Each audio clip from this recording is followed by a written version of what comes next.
శ్రీ సూర్యనారాయణ స్వామి దేవస్థానం శ్రీకాకుళం జిల్లాలో శ్రీకాకుళానికి 1 కిలోమీటర్ల దూరంలో ఉంది ఈ దేవాలయం. ఉత్తరాంధ్రలో ఇది ప్రసిద్ధి చెందిన దేవాలయం. మన దేశంలో గల సూర్య దేవాలయాలలో ప్రాచీనమైనది. పద్మ పురాణం ప్రకారం ప్రజల క్షేమం కోసం కశ్యప మహర్షి ఈ దేవాలయ విగ్రహాన్ని ప్రతిష్ఠించినట్లు ఆధారాలున్నాయి.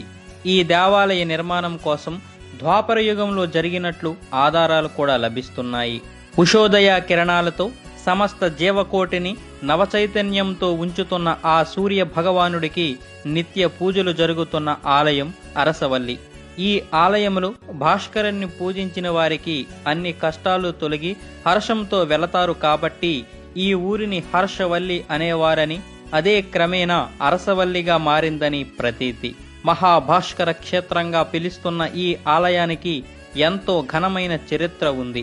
ఈ ఆలయం మొదట దేవేంద్రునిచే నిర్మితమైందని పురాణ ప్రవచనం.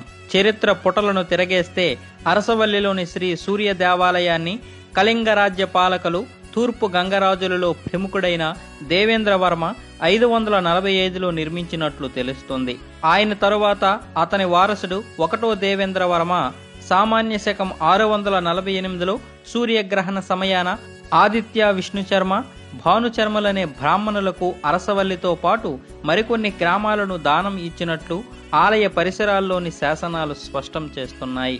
తరువాత 1077 నుంచి 1150 సంవత్సరాల మధ్య జీవించిన అనంత శర్మ చోడగంగ దేవరాజు సూర్యదేవునికి, శ్రీకూర్మనాథునికి కొంత భూమి దానం చేసినట్లు అరసవల్లిలోని దొరికిన శాసనాల ద్వారా తెలుస్తుంది.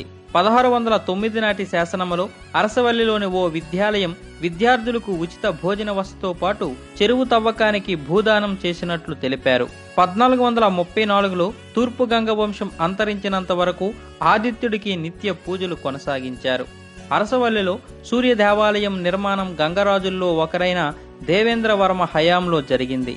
కళింగ దేశ రాజధానిగా శ్రీముఖలింగం ఉన్న రోజులలో ఇప్పిలి అక్కన్న, సూరప్ప అనే సోదరులు రాజు దర్శనానికి వెళ్లి తమకు సూర్యదేవుడు కలలో కనిపించి కొన్ని వివరాలు చెప్పారని విన్నవించారు.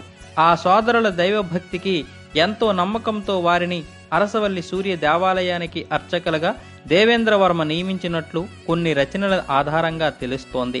కృష్ణా తీర ప్రాంతానికి చెందిన ఈ సోదరులు శ్రీముఖలింగం వస్తున్నప్పుడు వంశధారి నదిలో ఒక తాళపత్ర గ్రంథం దొరికిందని, అందులో సూర్యదేవుణ్ణి పూజా విధానాలు ఉన్నాయని వారు మహారాజుకు తెలిపినట్లు చరిత్ర చెబుతుంది. వారి వారసులే ఇప్పటికీ ఆలయ అర్చకులుగా కొనసాగుతున్నారు.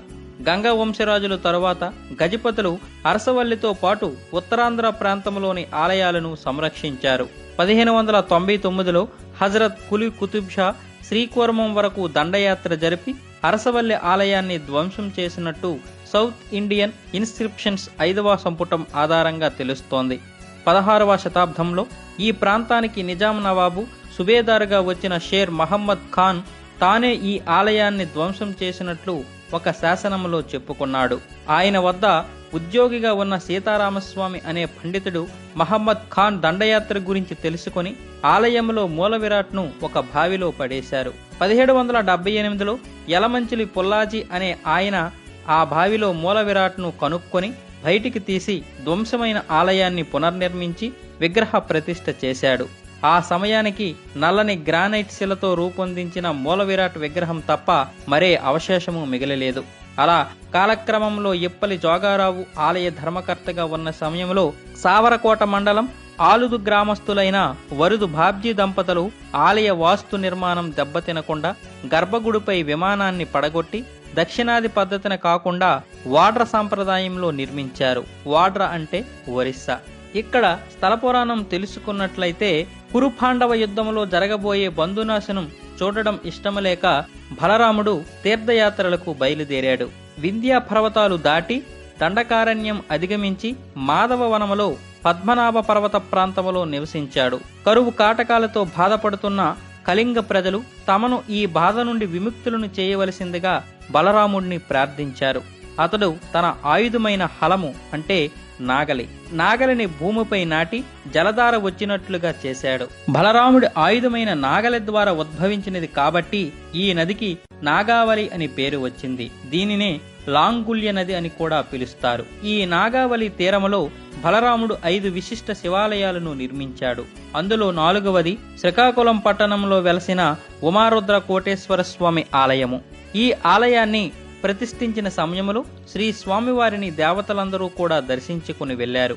అదేవిధంగా ఇంద్రుడు ఈ మహాలింగమును దర్శించడానికి వచ్చాడు. అప్పటికే కాలం అయిపోయింది. తరువాత నందీశ్వరుడు, శృంగేశ్వరుడు, భృంగేశ్వరుడు, ద్వారపాలకులు శ్రీ స్వామివారిని దర్శించడానికి ఇది సరైన సమయం కాదని వారించారు. అయినా కూడా ఇంద్రుడు వారితో ఘర్షణకి దిగాడు. అప్పుడు నందీశ్వరుడికి ఆగ్రహం వచ్చి కొమ్ములతో ఒక విసురు విసిరాడు. ఇంద్రుడు 2 పర్లాంగుల దూరంలో పడ్డాడు. ఇంద్రుడు పడిన ఆ స్థలమనే ఇంద్ర పుష్కరిణి అంటారు. అప్పుడు ఇంద్రుడు పూర్తిగా తన సర్వశక్తులు కోల్పోయాడు. అప్పుడు సూర్య భగవానుడిని ప్రార్థించగా సూర్య భగవానుడు ప్రత్యక్షమై నీవు పడిన చోట నీ వజ్రాయుధముతో త్రవ్వండి అని చెప్పాడు. ఇంద్రుడు వజ్రాయుధంతో తవ్వగా అక్కడ సూర్య భగవానుని విగ్రహం దొరికింది. దానితో పాటు ఉష, ఛాయ, పద్మిని విగ్రహాలు కూడా లభించాయి. అక్కడ ఇంద్రుడు దేవాలయమును కట్టి ప్రతిష్ఠించాడు. అదే ఈనాటి అరసవల్లి క్షేత్రము. ఆ తర్వాత శ్రీ ఉమారుద్ర కోటేశ్వర స్వామి వారిని దర్శించుకుని జన్మ పునీతం చేసుకున్నాడు. ఇక్కడ విశిష్టత, ఈ దేవాలయంలో సంవత్సరానికి 2 పర్యాయాలు సూర్యకిరణాలు ఉదయ సంధ్యలో గర్భగుడిలో ఉన్న మూల విరాట్టు పాదాలకు సోకేలా నిర్మించబడడం ఒక ప్రత్యేకత. శ్రీకాకుళం జిల్లాలోని ప్రసిద్ధ దేవాలయమైన ఉషా పద్మిని ఛాయ సమేత శ్రీ నారాయణ స్వామిని సూర్యకిరణాలు తాకుతాయి. అరసవల్లి దేవస్థానం ప్రాంగణం అనివెట్టి మండపం ధ్వజస్తంభం నుంచి సుదర్శన ద్వారం మధ్యలో తొలి కిరణాలు గర్భగుడిలోకి మూల విరాట్టు ఆదిత్యుని శిరస్సును స్పృశిస్తాయి. ఆదిత్యునికి సూర్యకిరణాలు తాకిన వైనాన్ని తిలకించేందుకు తండోపతండాలుగా భక్తకోటి అరసవల్లికి తరలి వస్తారు. సకల జీవులకు సంక్షేమాన్ని, ఆయురారోగ్యాలను ప్రసాదించే ఈ స్వామివారి 2 చేతులు అభయముద్రలోనే ఉంటాయి. మామూలు రోజులతో పోలిస్తే మాఘ, వైశాఖ, కార్తీక మాసాల ఆదివారాల్లో ఈ క్షేత్రానికి వచ్చే భక్తుల సంఖ్య గణనీయంగా పెరుగుతుంది. అందులోనూ ముఖ్యంగా రథసప్తమి నాడు ఆ సంఖ్య లక్షల్లోకి చేరుకుంటుందన్న విషయం అందరికీ తెలిసిందే. అలాగే ఉత్తరాయణ, దక్షిణాయన మార్పుల్లో భాగంగా ప్రతి ఏటా మార్చి 9, 10, 11, 12 తారీఖుల్లోనూ, అక్టోబర్ 1, 2, 3, 4 తేదీల్లోనూ స్వామివారి ధ్రువమూర్తిపై ఆదిత్యుని తొలికిరణాలు తాకుతాయి. స్వామి పాదాల మీదుగా మొదలై శిరోభాగం వరకు సూర్యకిరణాలు ప్రసరించే అద్భుత అపురూపమైన దృశ్యాన్ని తిలకిస్తే సర్వ పాపాలు తొలగిపోతాయని ప్రతీతి. ఇక్కడ ఆలయ దర్శన సమయాలు ప్రతిరోజు ఉదయం 6 గంటల నుండి 12 గంటల 30 నిమిషాల వరకు తెరుస్తారు. మళ్ళీ సాయంత్రం 3 గంటల 30 నిమిషాల నుండి రాత్రి 8 గంటల వరకు, సుప్రభాతం ఉదయం 5 గంటలకు, నిత్య అర్చన ఉదయం 5 గంటల 30 నిమిషాలకు, మహానివేదన మధ్యాహ్నం 12 గంటల 30 నిమిషాలకు ఉంటుంది. ఇక్కడ సేవలు అష్టోత్తర సేవ, సహస్రనామార్చన, క్షీరాన్న భోగం ప్రతి ఆదివారం సాయంత్రం 3 గంటలకు ఉంటుంది.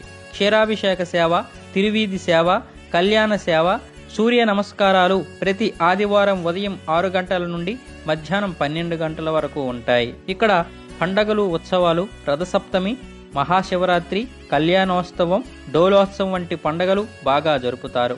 ఈ దేవాలయం యొక్క ప్రత్యేకతలు: దేవాలయ ప్రధానమూర్తి సుమారు 5 అడుగుల ఎత్తు కలిగి కమలపు రేకులతో 7 గుర్రాలతో పక్కన పద్మ, ఉష, ఛాయ, దేవేరులతో కూడుకొని ఉంటుంది.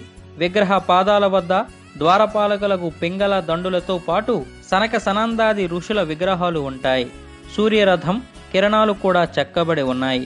ప్రతి రథసప్తమికి సూర్యకిరణాలు మూల విరాట్ పాదాలపై ప్రసరిస్తాయి. ప్రస్తుత దేవాలయ రథం నమూనాలో చక్రాలపై నిలిచినట్టుగా నిర్మించారు. బయటకు పోవు మార్గం ద్వారా వద్ద ఆలయానికి సంబంధించిన 3 శాసనాలకు నిక్షిప్తం చేశారు.